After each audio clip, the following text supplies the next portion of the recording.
Welcome to another episode of Pharmacology Simplified by Martin.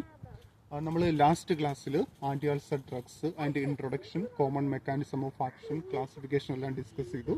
So today നമ്മൾ 1 by 1 ആയിട്ട് അതിനെപ്പറ്റി പഠിക്കുകയാണ്. So the first category, as I said yesterday, that is proton pump inhibitors. Example, omeprazole, rabeprazole. So the first point, chemically they are substituted benzimidazoles. So that's an important point.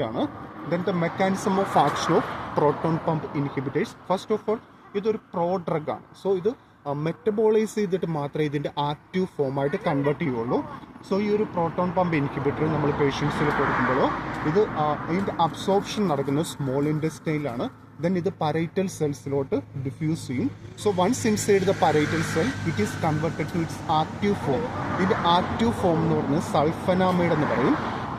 So ഈ ഒരു active form, so നമ്മൾ ഇന്നലെ പറഞ്ഞു H+K+ATPase pump അല്ലെങ്കിൽ proton pump എന്ന് പറയും. ആ ഒരു പ്രോട്ടോൺ പമ്പിലുള്ള സൾഫ് ഹൈഡ്രൽ ഗ്രൂപ്പിൽ കോവാലൻ്റ് ബൈൻഡ് ചെയ്തുകൊണ്ട് അതിനെ ഇറിവേഴ്സിബിളി ഇൻഹിബിറ്റ് ചെയ്യും. അങ്ങനെ ആസിഡ് പ്രൊഡക്ഷൻ റെഡ്യൂസ് ചെയ്യാൻ പറ്റുന്നുണ്ട്. ഇതാണ് ഇതിൻ്റെ മെക്കാനിസം ഓഫ് ആക്ഷൻ വരുന്നത്.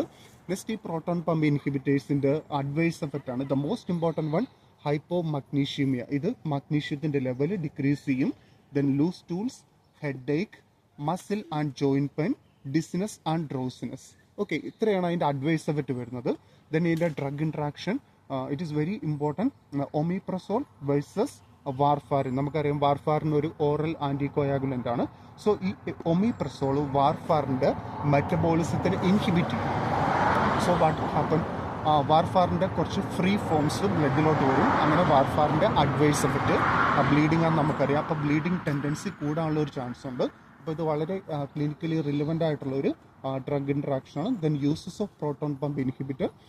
ഫസ്റ്റ് വൺ ഞാനിവിടെ PU എന്നാണ് മെൻഷൻ ചെയ്തിരിക്കുന്നത്. That is peptic ulcer, bleeding peptic ulcer, stress ulcer, gastro oesophageal reflux disease, അതിന് നമ്മൾ GERD എന്നാണ് പറയുന്നത്.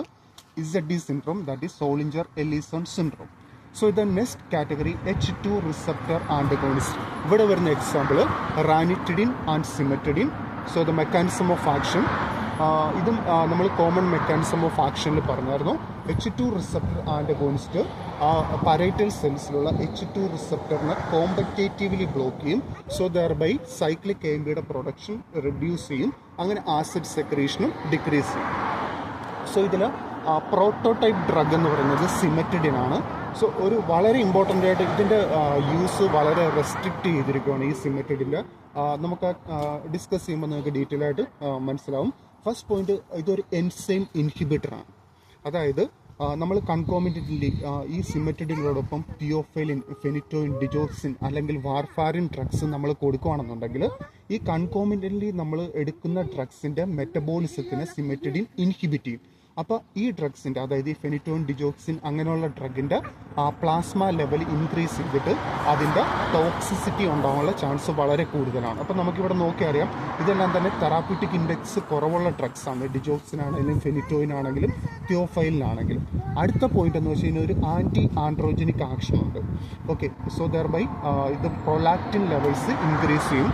അപ്പോൾ വിമണിലാണെന്നുണ്ടെങ്കിൽ മെൻസ്ട്രൽ ഇറഗുലാരിറ്റീസും ഗലക്ടോറിയ, അതുപോലെ തന്നെ മെൻസിലാണെന്നുണ്ടെങ്കിൽ ഗൈനക്കോമാസ്റ്റിയും ഇമ്പോർട്ടൻസും. അപ്പം നിങ്ങൾ ഇത് പഠിക്കുമ്പോൾ ആൻറ്റി ആൻഡ്രോജനിക് പറയുമ്പോൾ തന്നെ നിങ്ങൾ ഓർക്കേണ്ടത് നമ്മുടെ ഒരു പൊട്ടാസ്യം സ്പെയറിംഗ് ഡയൂറിറ്റിക് ഉണ്ട്, that is spironolactone.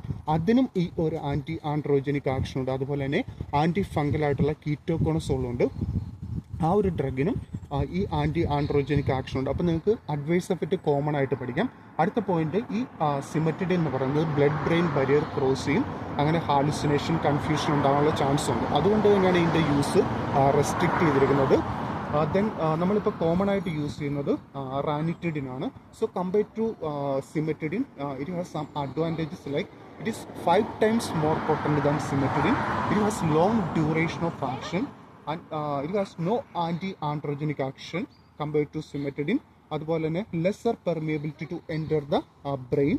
Then less marked enzyme inhibition. Enzyme inhibition നമ്മൾ പറഞ്ഞായിരുന്നു, അത് കമ്പയർഡ് ടു സിമെറ്റിഡിൻ കുറവാണ്.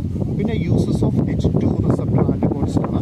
So the first one, peptic ulcer, bleeding peptic ulcer, stress ulcer, GERD, Zollinger-Ellison syndrome, and non-steroidal anti-inflammatory drugs induced ulcer. So that's all about proton pump inhibitors and H2 receptor antagonist. Thank you.